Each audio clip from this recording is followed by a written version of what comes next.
Joe Rogan not hired for being experience. white. And most companies have DEI scores, and most companies have all these different requirements, and they're openly allowed to discriminate against especially heterosexual white men. How would you know? There's something so funny about like saying this while having like, Muhammad Ali like the shirt on too, like a hoodie. And just like, not only that, but like being so confident about like what real jobs and offices are like when everyone you know is either like they're either Tony Hinchcliffe, Bert Kreischer, or like a Navy SEAL who invented a new type of water bottle. Those are the only, or an MMA fighter. Those are the only people you know, and you're like, Joe this Rogan is what an also- office is like. Yeah, he hasn't been in the workforce for like 3 decades at this point. The f is he talking about? Like, I'm sure there's a ton of goofy at companies nowadays, but I don't think they like go up to you and they're like, we're not paying you because you're white. Yeah, we're gonna pay you, you less. have to work for free or you go to prison for being racist. I don't think it works that way. Well, this guy's gonna tell him. There was a thing that Elon tweeted. Who is this guy? Tyler Fischer? I think today or yesterday, in response to one of these things at Disney, where one of the guys at Disney like openly said, "I would never hire a straight white man." Like, I have that on tape. You know, I have a lawsuit. Well, that's why I'm bringing this up. Yeah. I mean, so you and I talked about it in the green room. I am so sick of these conservative industry plants. All right, let's see. Tyler Fischer, a guy who wasn't hired for being white, bro. Oh, it's this guy. It's this guy in the. He has such a annoying look. This is my least favorite type of guy. A guy who's a conservative but has the look of like a Philadelphian millennial. He has a very Philadelphia affect, if you feel me. He looks like all these guys look like they would be at the Chapo. This guy, audience at the Chapo show in Philadelphia. Bro. That's what he looks like. Former DSA guy. I hate it. Tell your He's story. like, Tell I what have happened. Politics are conservative, but don't worry. I also have the affect of a Philadelphian DSA guy and look like him. This shit fest. Yeah. It's quite a long story. I mean, when I started comedy and I've been doing it 20 years. So I've been on TV shows, guest stars, co-stars. You never really heard, that's too many white guys, or it's getting a little too white. And then I remember like at comedy clubs, you just classic, dude. I didn't jobs not because I'm ass, but because like I'm a white guy. This is like the peak of cope, dude. Yeah, it's also like I love all the conservatives who had to like flunk into conservative media out of normal media. They always have like they have some mythical like successful career that they had 15 years ago that they can never tell you specifics about. But like everything was going great. I was in all these TV shows. Everyone loved me. And then they sent me to prison for being white. It's just it like happened. It doesn't make any sense, bro. Like, do you not look at the landscape of comedy? Do you think that like the comedy landscape is like cluttered with like non-white people or something? Like what? You start to hear people say, there's too many white guys. Yeah, dude, totally. That's when I think of like a comedian, the image that comes to my mind is literally a white dude. Like, what are we talking about? It's just like the most overrepresented group in an entire field. Also, like for stand-up comedy, like I obviously support like industry side support is important, but like you do like kind of have to get your own fans one way or the other. Yeah. Like, oh, absolutely. It does kind of depend a lot on what you are capable of individually. Like he was popping. Yeah, like audiences aren't going like, I can't be a fan of another white comedian. Bro, Netflix gave a deal to the dude with the big lips. What's his name? The white boy who's like, I want to beat my wife or whatever. Was it the Zoomer? Who? The Zoomer kid? No, not Pete Davidson. Oh, Matt Rife. Matt Rife. Yeah. The kid who's like, damn, Unc. Yeah. And it's like, why do you sound like that? I kid? described it in the worst way possible. Zoomer with the big lips who beats his wife. I don't think he doesn't. He did a joke about domestic violence that was very poorly received, but he's Yeah, this. I mean, come on, bro. he's a zoomer with big lips. That's Look true. at him. Look at them lips. He's got the. He did the handsome Squidward. God, dude. I don't know if you remember this. He challenged Brandon Wardell to a fight in 2016 because this dude Matt Rife was like he was a Vine guy, right? Oh, And he did a bunch of those like Curtis style vines, like thirst trap shit. And Brandon made fun of him, and he was like, "Yo, wait, drop your location, Unc. We finna box. Can you stop talking like that?" Yeah. Dude, so here's Joe Rogan getting real serious about it. Robert Kennedy explained this to me. This is his words, not mine. But if he's right, it's the craziest thing I've ever heard in my life. And I think he's right. In the placebo group, two people died. I'm going to do his voice while you talk, if you don't mind. Don't do that. I'm just In the placebo Oh yeah, no, yeah. Don't do that. Some things are off limits, like when a guy ruins his voice by doing the worst heroin ever in 1978. Yeah, no, how dare you? you? Don't make fun of that. That's too serious. Yeah, he got triggered, dude. What the woke what comedy? a fucking loser! Don't make fun of RFK. Yeah, he's God, a he Kennedy, sucks now. dude. Come on. Sucks so much. Don't make fun of RFK's voice. But That's nothing else is off limits. that is unimaginably pussy. God damn, dude. Stavros said Tyler used to be a funny comedian, but it was Stavros that was telling me. Yeah, okay. Oh, That guy, Yeah. Tyler Fisher's little as fuck. Do you know him? Oh, he's like big. Yeah, he said that he just like kind of got an audience from being a conservative and just like went off on it. that too kind many of white guys, and then it became quite popular to just start to say there's too many of you guys. So what do? We got to get rid of them. The first time it happened to me. They're killing white men, dude. They're killing all the whites in Joe. comedy. Joe, find the mass graves of white comedians. The funniest thing you could do to this guy is like Joe Rogan owns a comedy club in Austin. Yeah, go perform there. See how much of a crowd you're drawing. I was invited to do a podcast. So a woman, she was a lesbian. She wanted me to come on and tell the story of being raised by gay men. She goes, I think this will be good to bridge our two fan bases so people can hear it from a straight guy's point of view of what it's like to kind of grow up around, I grew up in gay bars and piano bars and drag shows, and I'm kind of the long-term study for what it does to you. It you up. Wait, Oh my God. wait, no. He's like, yeah, I'm gay, Joe. When I sit across from you, I swear to God, I'm thinking about sucking your right now. Okay. This is so pathetic. Like he's throwing his parents under the bus Yeah. for like ultimately not that much money. Yeah. Like he's over his entire family for like, I don't know. How much do you even make being in a Daily Wire movie? $10,000, $5,000? Probably. The bag. He got the bag, dude. They threw him the bag. I started to think maybe I'm gay. Daily Wire, who literally promotes that they only do non-union sets. Yeah. Like, I'm sure they threw him the bag. Hey, maybe I'm, I tried in college. He has Actually, not bought new I was going home clothes to visit since my family. I 2004. tried.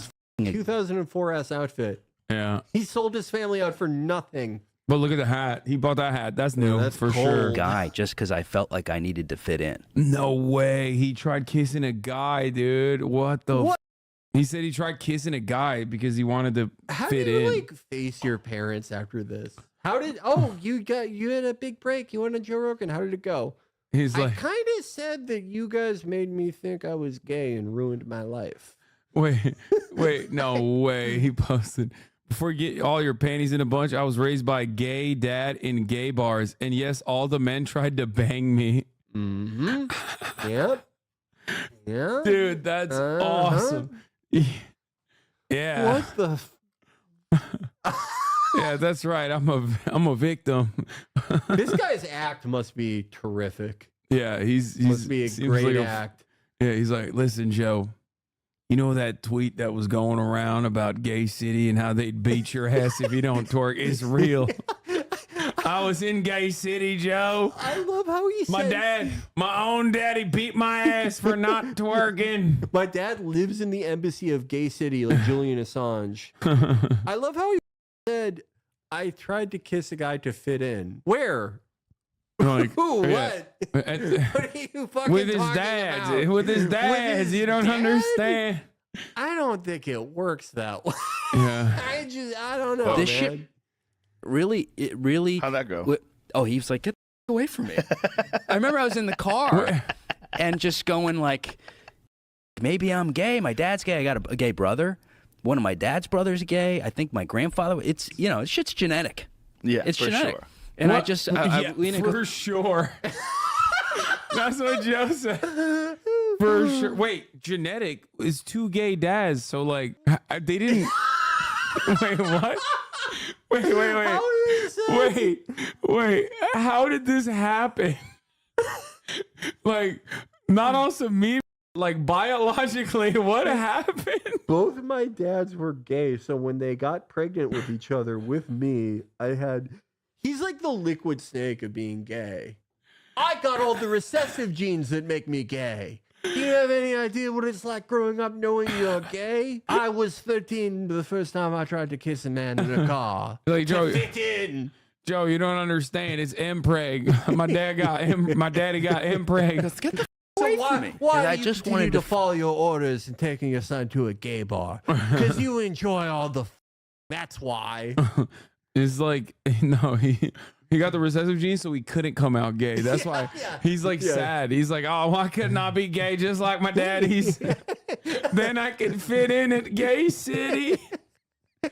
I will complete my father's legacy, and I will use the Metal Gear to become gay. Fit in. I wanted PAL codes. Oh god. something to talk about at Thanksgiving dinner. Right. I wanted to be the gay, Yeah. It's so Peer pressure. peer pressure. This girl invited me on to talk about. But like but okay, hold on.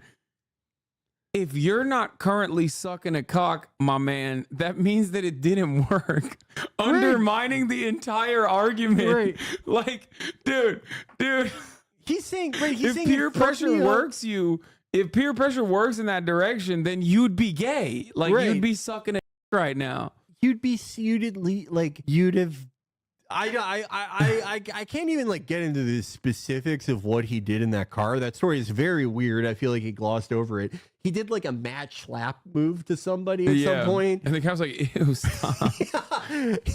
But like, okay, yeah. If the peer pressure really worked, he'd be like, "This is awesome. I love this." Yeah. You know, he'd be fighting it. But I just, yeah, Yeah, he got turned down. He got turned down by one gay dude and became homophobic. Exactly. I just like his reasoning for stuff is so bad too, because he's like, well, my grandfather's gay. My dad's gay, my brother's gay. I love Joe Rogan being like, yeah, it is genetic. You're right. Genetic. Like your dad's gay, you're gay too. That's how it works. Wait, what is it? So girl invited him. A girl invited him, but like, if like, okay, when you have a gay brother, just like statistics, it would be it's just like not statistically likely for you also to be gay. Not saying it's impossible, definitely happens, but like I think his reasoning and understanding of math is like off. Yeah, he didn't understand. He means like if your brother's gay, you're gay too. Yeah, I don't think it works that way. I'm sorry. Lore, his one gay dad. For the record, my dad came out as gay when I was 7. I supported him. He's doing crazy numbers, by the way. This is, dude, selling out your family for 46 likes on Twitter. Dude. I support him and still do, but it's unreasonable to expect people to keep up with so many unwritten rules and changes. He's like, The gay flag has had more updates in the last 10 years than the iPhone's iOS. oh my God, Banger. I can't believe anti-white racism is keeping this genius out of comedy. I know. He's got so many Moron. more bangers in the chamber, I promise. She texts me and she goes, I think this was after the George Floyd thing, maybe. And she goes, I can't have a straight white guy on anymore. That's how you know this And happened. I think it was after the George Floyd thing, maybe. Was it or wasn't it? Can't. Like, Dude. this is apparently like a foundational thing that has set you on this course, that has put you in front of Joe Rogan. This is your one issue. This is your main issue. Is like that white men I got can't make it in comedy. I You got would at least like disinvited. remember when it was. You would remember when it was. Also, the big wrongdoing here is that he got disinvited from his like black lesbian friends podcast. Yeah. Yeah. That's awesome. I remember just going like, what the you can't have me on just because my happened? skin color? What changed? This did not It fucking was happen. during the I'm BLM sorry. stuff. That stuff really ramped up. It became kind of, I think, celebratory to go white people, white women, white, Right. I think it became normalized. A little way It's very too. dangerous. I hate Words are normalization. violent. Doing words are violence for being a white guy is so awesome. No one in America is against identity politics. Yeah. They're just waiting for their turn. Yeah, it's awesome. God damn, dude. Well, any amount is too much, but it became celebrated in a way. And so that happened, and then it happened in another podcast. And then I had an acting agent who, whenever I would do stand, I used to host Mark Norman's show, Hot Soup. And all the agents would come, and every couple months, someone would go, "Why aren't you on SNL? We got to get you in Hollywood." Why aren't you? And I'd go, "Well, sure." That happened. That shit No, even if it did happened. happen, that's like classic agent talk. What do you Yeah. mean? They don't mean it's no different than your grandmother being like, "You're a handsome boy." Okay, this is equivalent to going on Joe Rogan and be like, "My grandmother said I'm a handsome boy." And then my one not gay grandma, okay? And then no women want to Joe. It's because everybody hates white men. Women only want non-binaries. I went on Pod Save America in 2017, right? Oh yeah, And it was I remember. that episode where they like edited out like basically everything I said. They're such rats.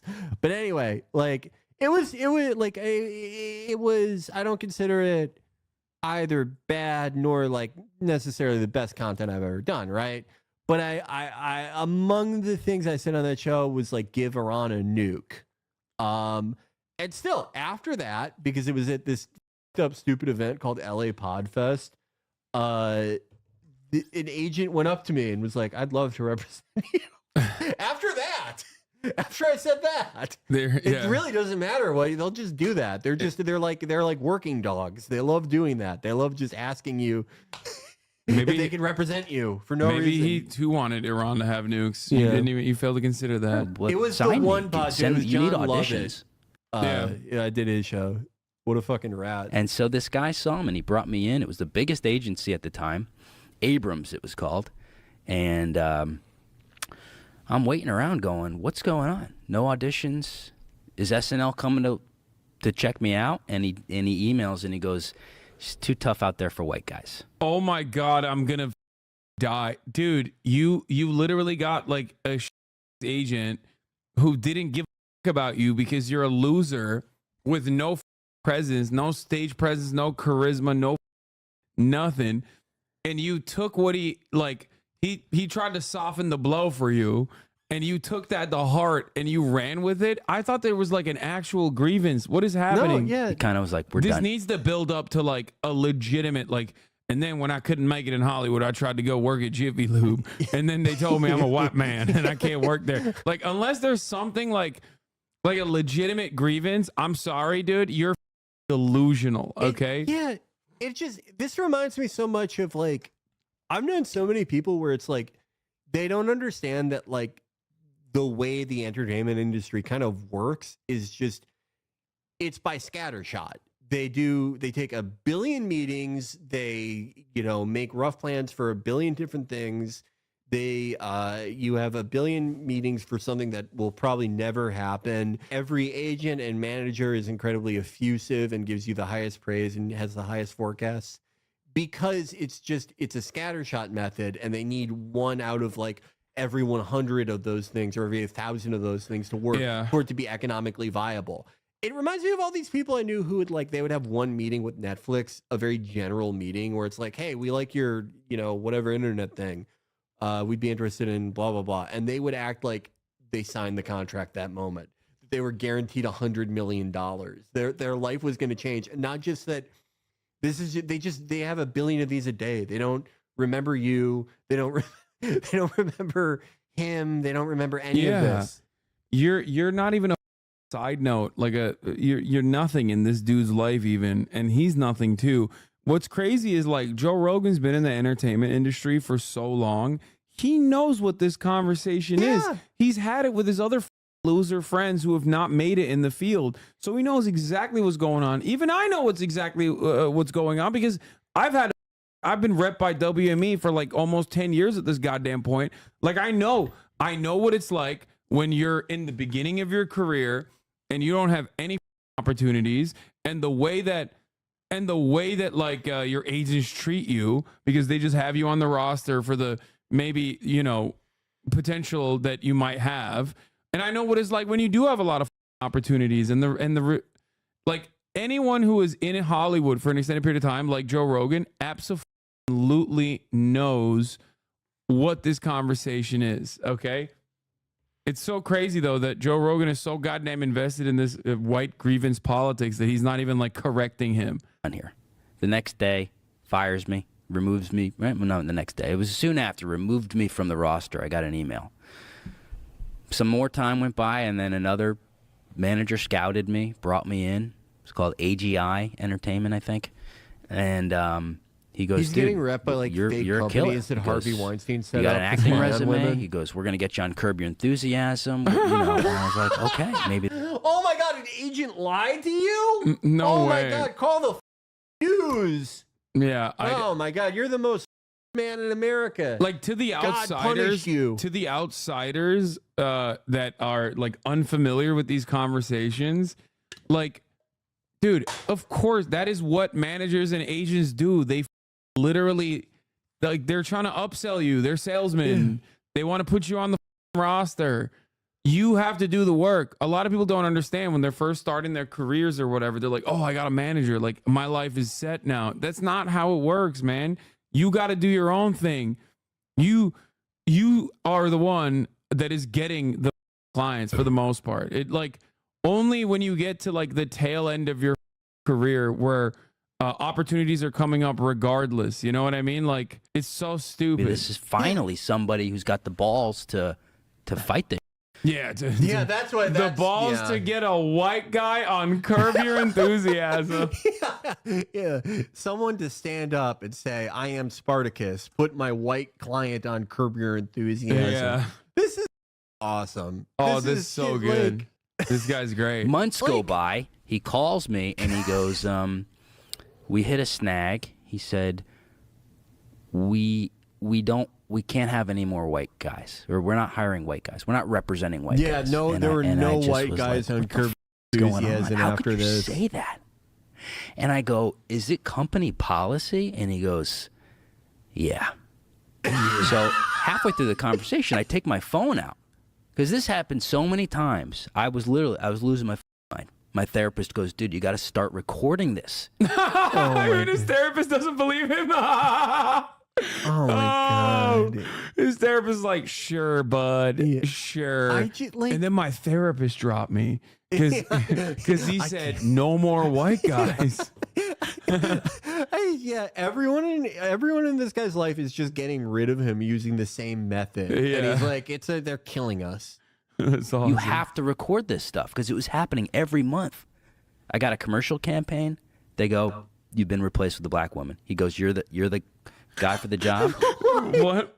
I love the idea that He got a commercial campaign and they were like, you are the perfect person to represent us.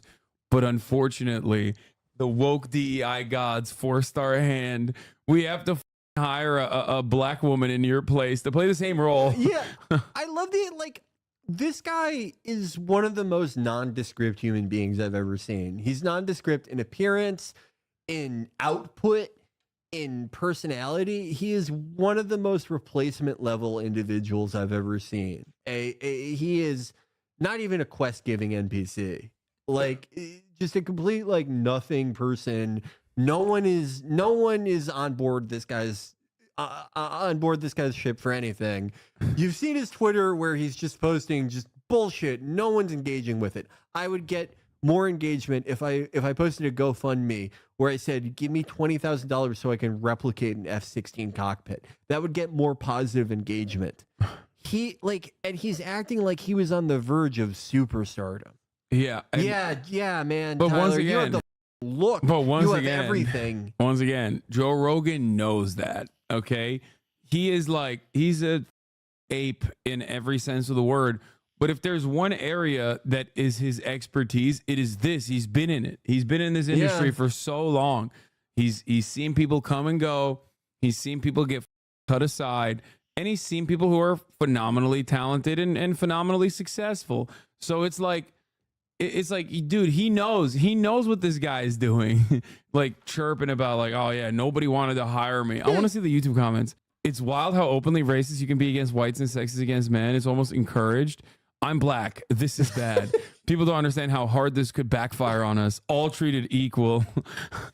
That's Oh. real ass comment. Because it was never about equality. It's always been about revenge. This has 388,000 views in one day. I'm going to die. It was like a hosting thing where you got to do impressions. I was perfect for it. They replaced me. So I started, being prepared, and I recorded it, and I got it on need tape. to hear the recording. And I just, What did you get on tape? What did he say? I What was got he him. saying? I got him literally Joe's saying, bored with this shit. "We will not represent white men, and it's company policy." He said it in plain. It's Okay, not. fucking It couldn't play be it, any more asshole. clear. I want to hear it. It's so funny. Oh, that's awesome. Wow. He said, "We cannot work with you Okay, just because wow. your Get on skin your color." phone, for Joe, God's sake. I want to hear it. Even if like the dude said that to him because like, I don't know, he just thought, it's like easy way to let him down instead of being